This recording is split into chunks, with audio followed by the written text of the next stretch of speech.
সরকারের ১৮০ দিনে সব ক্ষেত্রে ব্যর্থতার অভিযোগ তুলল জাতীয় নাগরিক পার্টি এনসিপি।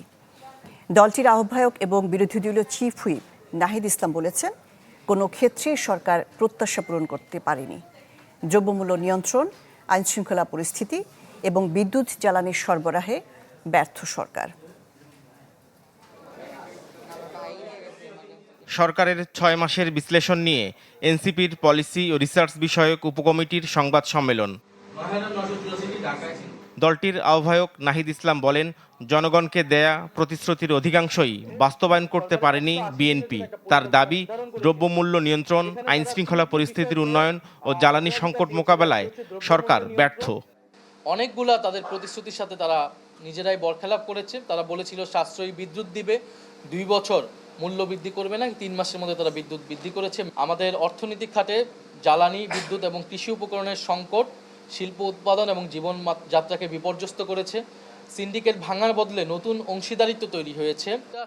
নগদ নিয়ে এলো হার না মানা হার অফার। সর্বনিম্ন 10,000 টাকা রেমিটেন্স নগদে পাঠালে থাকছে স্বর্ণের হার জেতার সুযোগ। প্রশাসন ও রাষ্ট্রীয় প্রতিষ্ঠানেও জবাবদিহিতার ঘাটতির অভিযোগ করেন নাহিদ।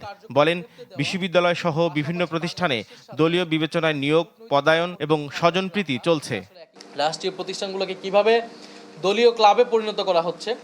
পাবলিক বিশ্ববিদ্যালয়ে উপাচার্য নিয়োগ করা হয়েছে, যার 20 থেকে 19 জনই হচ্ছে দলীয়, এবং দলীয় সংশ্লিষ্টতাই তাদের একমাত্র এবং প্রধান যোগ্যতা। পুরনো রাজনীতিতে তারা প্রত্যাবর্তনের চেষ্টা করছে, তাদের প্রতিশ্রুতি থেকে সরে যেয়ে সেই জায়গা থেকে যদি সরে না আসে তাহলে তারা ব্যাপক গণ আন্দোলনের মুখে তারা পড়বে।